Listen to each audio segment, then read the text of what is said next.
ndicho kilichosababisha midomo ya Yesu ipatilizwe. Lakini pia kwa kuwa kile kitendo cha midomo ya kwanza bustanini kula matunda ambayo Mungu alikataza, baadaye kilifungulia midomo mingine mingi duniani kufanya dhambi. Kwa hiyo Yesu alinyweshwa sumu kama malipo ya midomo iliyofanya dhambi duniani, kuanzia Edeni mpaka ulimwengu wa sasa, mpaka na vizazi vitakavyokuja. Kwa wale ambao watakuwa wamempa maisha yao, Yesu amelipa fidia. Chonde tusije kuambiana uongo tena, tusirudi tena kula nyama za wizi, tusirudi tena kula fedha ya aibu, tusirudi tena kupeleka umbea. Mnanisikia vizuri wapenzi? Tusije kufanya unafiki. Unafiki si unafanyika kwa midomo wapenzi. Kumsalimia mtu huku moyoni uko kinyume naye. Mnanisikia vizuri wapenzi? Bwana tusaidie sana. Alinyweshwa sumu. Kwanza alinyweshwa ile pombe yenye ganzi, akaikataa. Kwake yeye ilimbidi apate maumivu akiwa na akili timamu za kuyasikiliza. Niko naongea hayo, lakini nikitafakari wale watakaoingia kwenye ziwa la moto. Na hivi Yesu alikataa ganzi, hata ruhusu kabisa wawe na ganzi. Hakuna punguzo. Mnanisikia vizuri wapenzi? Niko na tafakari imani za wenzetu kwamba mtu sasa akifa anaendelea kufanyiwa sala na maombi ili Mungu amsaidie, Mungu amrehemu.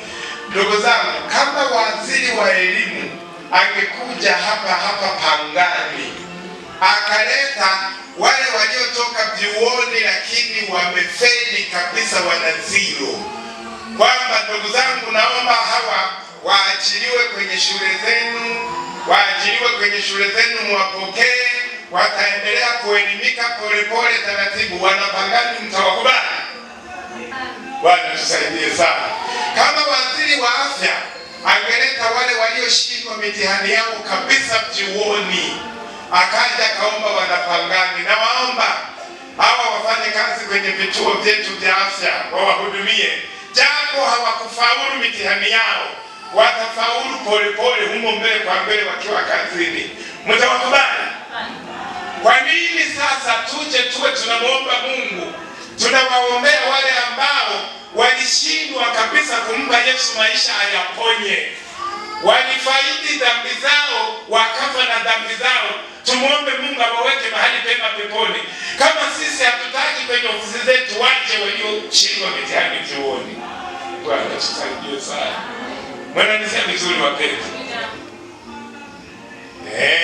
Wale walezi wa imani wenzangu, chonde.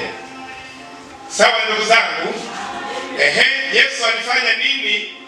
Yesu alikubali kufanya hiyo adhabu ambayo midomo yetu ingepatilizwa. Yesu akajitoa sadaka, midomo yake ipatilizwe ili sisi midomo yetu tubaki huru. Kufanana naye tunapaswa kufanyaje? Kwa tendo hilo ambalo alipatilizwa midomo yake kwa ajili ya midomo yetu iliyofanya, tunapaswa kufanana naye kwa mambo yapi? Jambo la kwanza, tujitambue kwamba Yesu alinyweshwa sumu kama adhabu ya midomo yetu iliyofanya dhambi. Tujitambue kwamba Yesu alitoa fidia, midomo yake ipatilizwe kwa sababu ya midomo yetu iliyofanya dhambi. Ile sumu aliyomnywesha ilikuwa hivi: inapoingia tu mdomoni inakatakata, kila inapopita kwenye njia ya chakula inakatakata. Nimekwambia hivi, ilikuwa inatumika kumalizia wale watu waliohukumiwa kunyongwa ambao wamechelewa kufa. Bwana vizuri wapenzi. Bwana tusaidie sana. Niko naongea haya lakini nikitafakari. Midomo mara nyingi juzi ile niliongea kwamba inawezekana kuwa zina uaminifu sana zaidi kidogo kuliko masikio na macho. Lakini leo niongeze na midomo pia. Midomo huwa ina tabia ya kuonja ladha ya vitu ambavyo pengine vinaonekana vitamu vitamu, hata kama vinavuta mauti. Mnanisikia vizuri wapenzi? Midomo huwa ina tabia ya kuridhika na vitu ambavyo hata kama nyuma yake vinafisha, lakini maadamu vina ladha nzuri, midomo huwa haina uaminifu wa kukataa. Mnanisikia hiyo lugha nzuri na tunavyotumia wapenzi? Bwana tusaidie sana. Midomo huwa nyepesi sana kuvutwa kupeleka umbea, uongo, unafiki. Naona kula fedha ya aibu, uongo, uzushi, chonganishi. Midomo huwa inajisikia vizuri kabisa. Mnanisikia vizuri wapenzi? Lakini kumbe inamtakia mtu mauti kabisa. Unapofika mahali unavutwa kusema uongo, unavutwa kuongea umbea, unavutwa kuzungumza unafiki. Chunguza kipengele hiki kwamba midomo ya Yesu iliadhibiwa kwa ajili ya kazi hizo. Chonde, mnanisikia vizuri wapenzi? Bwana tusaidie sana. Bila shaka itoshi. Tunapaswa kufanana na Yesu kwa mambo gani? Jambo la kwanza, kujitambua kwamba Yesu alinyweshwa sumu kama adhabu ya midomo yetu iliyofanya dhambi. Jambo la pili, tunapaswa kujinidhamisha na kuhakikisha midomo yetu au ndimi zetu hazitufarakanishi na Mungu wala na watu. Kujinidhamisha kabisa, usiongee neno lolote kabla hujalitafuna. Usiongee neno lolote kabla hujalitafuna. Bwana tusaidie sana. Kujinidhamisha na kuhakikisha kabisa kwamba midomo yetu au ndimi zetu hazitufarakanishi tena na Mungu wala hazitufarakanishi na watu. Lakini pia kile ambacho Yesu aliye ndani yetu hawezi kula na wewe usile. Kile ambacho Yesu aliye ndani yetu hawezi kula na wewe usile, hata kama kina ladha nzuri.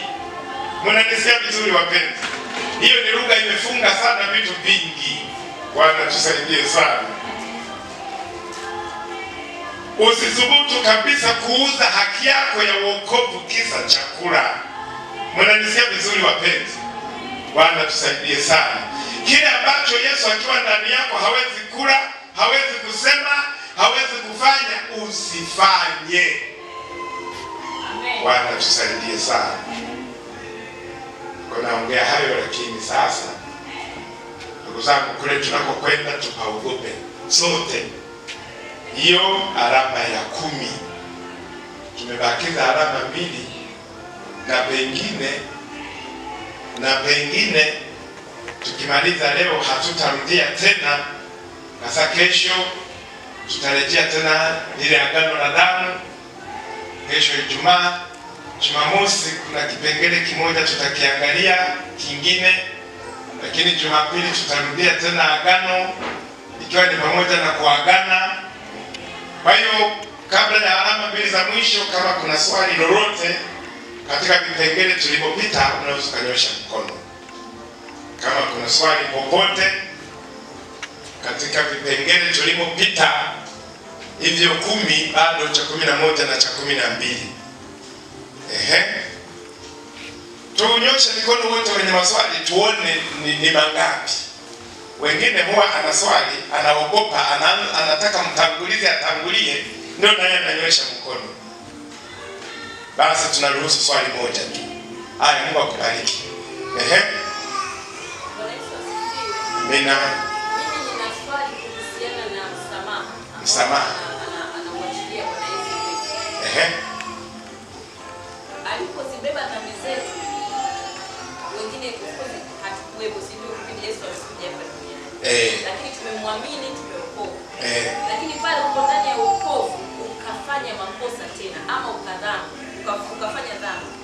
Je, tunaporudi kwake tunakuna ile dhambi anazibeba tena au tunaenda wapi?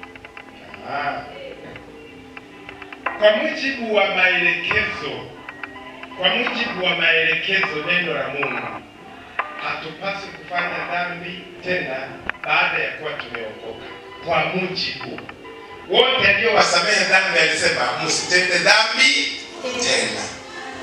Sasa kuna vitu viwili, kuna dhambi na kuna makosa. Kuna dhambi na kuna makosa, na hicho kipengele ni kirefu. Kwanza kuna mambo matatu, kuna uasi, halafu kuna dhambi, halafu kuna makosa, na hicho ni kipengele kirefu. Uasi kama uasi ni ile kufanya dhambi kwa maamuzi ya hiari kabisa, mimi nitauokovu na viacha Yesu na mgeuka. Ile kufanya dhambi kwa maamuzi kabisa, hiyo inaitwa uasi. Lakini dhambi kama dhambi ni ile mtu anashtukia ameanguka bila hiari yake, bila hiari yake.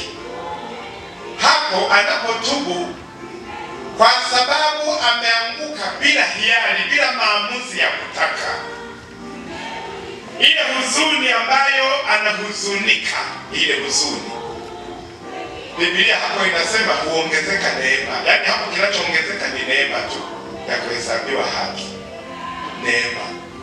Lakini pia kuna makosa.